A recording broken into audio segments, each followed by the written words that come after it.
Domestic violence survivor, truly lucky to be alive, was featured at a trauma awareness event at GW Hospital today. Laura Reeves was shot twice by her brother in Spotsylvania County last year.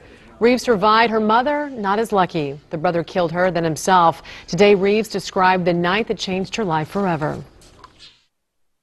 I was standing in the kitchen with my mother talking in my house. He was apparently in the basement, shot me through the basement door and basically blew my arm apart. And my mother screamed, and I had a pistol in the kitchen that we keep just for protection. And I'm not looking to shoot anyone. And I told her to run. And we started at the door, and the last thing I said to her is, "Don't talk to him no matter what. Let's go." And she was behind me as far as I thought, but the pain was just overwhelming to me that I had to go. I couldn't turn around because I was trying to hold my arm together.